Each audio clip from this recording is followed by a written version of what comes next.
ధర్మ జిజ్ఞాసులకు శుభాశీస్సులు. శ్రావణమాస అనుష్ఠానంలో నిమగ్నులైనటువంటి సాధన ఆత్మస్వరూపులకు శుభాశీస్సులతో ఈ శ్రావణ మాసంలోనే ఒక అద్భుతమైనటువంటి అనుష్ఠానాన్ని మీకు తెలియచేస్తున్నాను. మానవుడు కర్మజీవి, అలాగే భోక్తజీవి.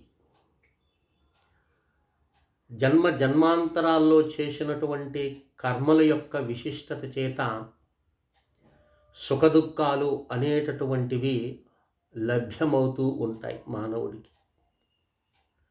అట్టి పూర్వకర్మలను అనుష్ఠానం చేస్తూ అనుభవిస్తూ ఉత్తర కర్మలను మనం అనుష్ఠానం చేయటమే మానవ జన్మ ఉద్దేశ్యం. చూడండి, కర్మాధికారం ఒక్క మానవుడికి మాత్రమే ఉన్నది. పశుపక్షాదులు అవి కర్మలు చేయలేవు. అవి కేవలము భోక్త జీవులు. ఏ మానవ జన్మలో అయితేనే చేసినటువంటి కర్మ ఫలితాల వల్ల ఆ జీవులుగా జన్మించి ఆ కర్మఫలాలను అనుభవిస్తూ ఉంటారు. కనుక మానవుడిగా మనం పుట్టిన తర్వాత భగవత్ అనుగ్రహం కోసం అనేకమైనటువంటి శుభ ముహూర్తాల్లో పరమాత్మను ఆరాధించినట్లయితే మన యొక్క అనేకమైనటువంటి దుష్ట కర్మలన్నీ కూడా నశించిపోతాయి. కానీ ప్రారబ్ధం అనేటటువంటిది అది అనుభవించే తీరాలి. ప్రారబ్ధం అనుభవిస్తూనే ఉత్తర కర్మలు చేసుకోవాలి. అదేమంటే ఇంకా ప్రారబ్ధం అనుభవించేదానికి ఇక భగవంతుణ్ణి ఆరాధించటంలోని ఉద్దేశ్యం ఏమిటి అని మనం ప్రశ్నిస్తాం. దానికి ఒక చిన్న ఉదాహరణ చెప్తాను. ఈ కర్మను అనుభవించాల్సిందే అని నిర్ధారణ జరిగినప్పుడు భగవంతుని యొక్క అనుగ్రహం ఉండిందనుకోండి, ఆ కర్మను ఆయన అలా తీసేస్తాడు. అంటే అనుభవంకి వస్తుంది, కానీ అంత దుఃఖాన్ని నీకు ఇవ్వదు. ఎలా? మీరు 2 వీలర్లో పోతున్నారనుకోండి, లేదా ఏదో వాహనంలో మీరు ప్రయాణం చేస్తున్నారు. ఆ ప్రయాణం చేసేటప్పుడు ప్రయాణం మధ్యలో పంచర్ అయిందనుకోండి. ఈ పంచర్ అయిన తర్వాత ఇక ఎంత కష్టం, బండి ముందుకు వెళ్ళదు. ఒకవేళ స్టెప్నీ లేదనుకోండి, లేదా 2 వీలర్ అనుకోండి, ముందుకు వెళ్ళదు. ఏం చేయాలి అప్పుడు? ఎక్కడో ఉండేటటువంటి వాడి దగ్గరికైనా వెళ్ళి వాడిని ఏదో డబ్బులు ఇస్తాము అని వాడిని పిలుచుకురావటం, ఈ టైర్ ఇప్పుకొని పోవటం, ఇవన్నీ ఉంటాయి. అలా కాదు, ప్రయాణంలో నువ్వు ఇబ్బంది పడాలి అనేటటువంటిది ఉన్నప్పుడు ఇవన్నీ జరుగుతాయి. లేదండి, భగవతారాధన చేస్తున్నావు, పంచర్ షాప్ వచ్చిన దగ్గర కరెక్ట్గా పంచర్ అయిందనుకోండి, ఎలా ఉంటుంది పరిస్థితి? అయ్యో పంచర్ అయిందని వెంటనే అలా చూడంగానే పంచర్ వేసేవాడు ఉంటాడు, వెంటనే వేసుకొని ఆనందంగా వెళ్ళిపోతాం. అలాగే ఒక కర్మను మనం అనుభవించాలి అని మనకు ప్రారంభంలో ఉండిందనుకోండి, ఈశ్వరారాధన భగవంతుని ఆరాధించేటటువంటి వారికి ఆ కర్మలు ఏమవుతాయి? అలా తీసేస్తారు. అంటే అనుభవానికి వస్తుంది, కానీ అంత దుఃఖ పెట్టదు. అర్థమవుతుందా? కనుక మానవుడు కొన్ని మహత్తరమైనటువంటి తిథి, వారము, నక్షత్రము, యోగము, కరణము కొన్ని కలిసి వచ్చినప్పుడు చేసేటటువంటి అనుష్ఠానం అది చాలా ఉత్కృష్టమైనటువంటి అనుష్ఠానం కిందకి వస్తుంది. అలాంటిదే ఈ శ్రావణ అమావాస్య చాలా ఉత్కృష్టమైనటువంటిది. ఎందుకంటేనేమో ఈ శ్రావణ అమావాస్య అనేటటువంటిది సోమవారం వస్తుంది. సోమావతి అమావాస్య అంటారు. ఇది ఈశ్వరుడికి అత్యంత ప్రియమైనటువంటి రోజు. ఆ రోజు ప్రాతకాలమే స్నాన సంధ్యావందనములు చేసుకొని ఈశ్వరాధన చేసుకోవాలి. పంచామృతాలతో శివలింగాన్ని అభిషేకించి నమక చమకాలతో స్వామిని స్వచ్ఛమైనటువంటి మంత్రపూరితమైనటువంటి అభిమంత్రించినటువంటి శుద్ధమైన జలంతో స్వామిని అభిషేకించడం. దీనికి మహాన్యాసం చేయాలా, లఘున్యాసం చేయాలా, ఏకాదశ రుద్రం చేయాలా, లేదా సత్కృతారాధన చేయాలా అనేటటువంటిది నీ ఇష్టం. కానీ పరమాత్మను కేవలం ఒక రుద్రం అంటే ఒక 11 నమకాలు 11 చమకాలతో స్వామిని అభిషేకం చేసి ధూపదీప నైవేద్యాలు వసింగి అష్టోత్తర శతనామాలతో బిల్వార్చన చేసుకున్నట్లయితే స్వామి అనుగ్రహానికి పాత్రులవుతారు.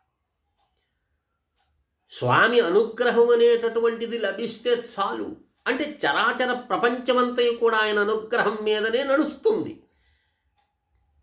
కానీ విశేషంగా అయ్యో వీడు నన్ను ఆరాధించినాడే అని కొద్దిగా ఆయన చూపు పడితే చాలండి, మన జీవితాలు ధన్యమవుతాయి. అంటే చేయకపోతే పడవండి అని అనకూడదు.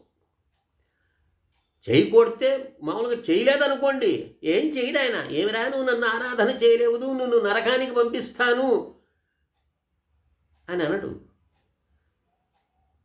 నీ జీవితాన్ని సుఖమయం చేసుకునేటటువంటిది నీ చేతిలో ఉన్నది. నిన్ను బలవంతంగా ఏది కూడా రుద్దరు.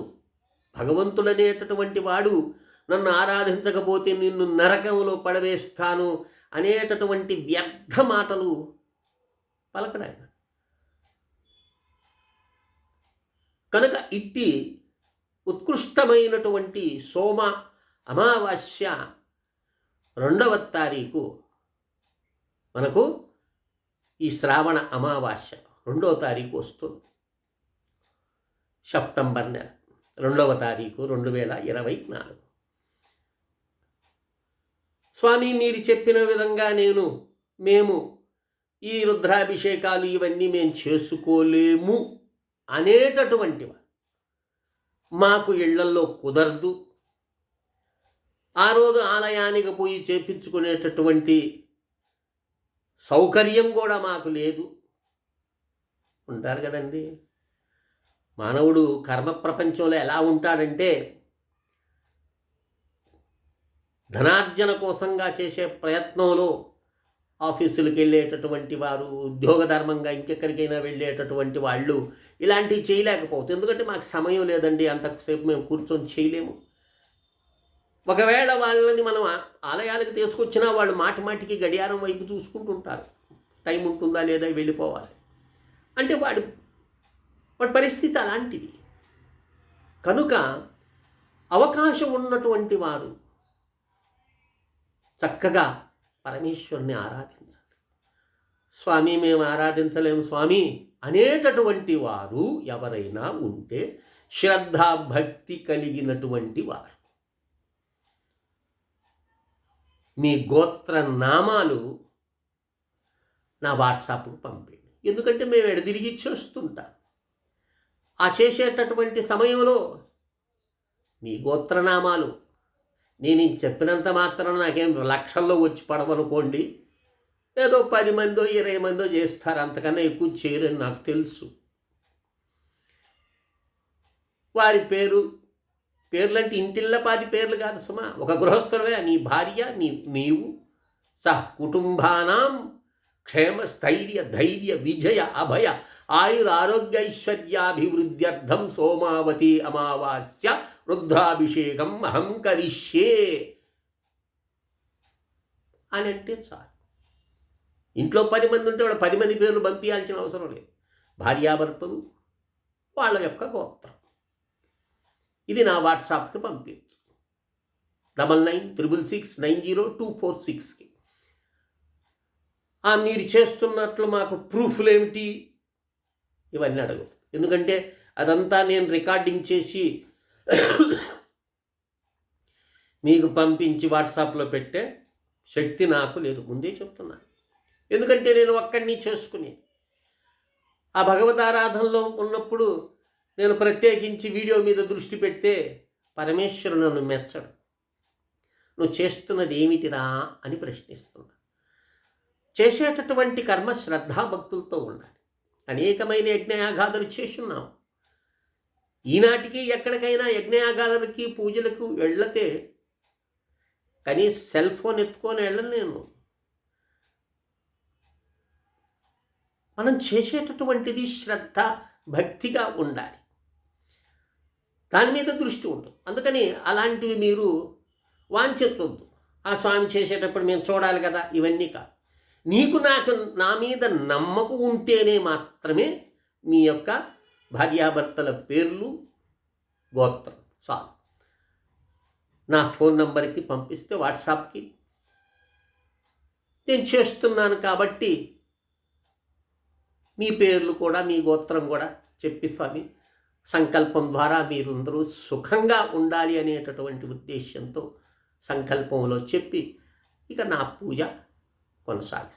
అది కూడా ఉదయం 7 గంటలకి నేను ప్రారంభం చేస్తాను. ఎందుకంటే 7 గంటల నుండి 9 గంటల వరకు సంగమ కాలం అతనికి, ప్రాతకాలం. ఆ సమయంలో పరమేశ్వరుడు ఎంతో ఆనందంగా మనం చేసేటటువంటి అర్చనాదులను గ్రహించేటటువంటి సమయం అది. ఆ సమయంలో చక్కగా నేను చేస్తాను. మీ గోత్రనామాలను స్మరిస్తూ చేస్తాను. ఆ సమయంలో నేను చేసేటటువంటి సమయంలో పంచాక్షరీ మంత్రాన్ని మనసులో స్మరించుకోండి.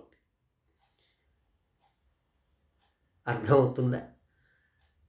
లేదు మేము చేసుకుంటామంటే చేయండి, కానీ అద్భుతమైనటువంటి ఆ సమయాన్ని వృధా చేసుకోకండి. అనుక్షణం ఈ యొక్క ఆయువు తరిగిపోతూ ఉంది. చూడండి, ధారపాత్ర పెడతారు శివుని పైన, ఒక్కొక్క బొట్టు శివలింగం మీద పడుతూ ఉంటుంది. ధారపాత్ర యొక్క ఉద్దేశ్యం ఏమిటి?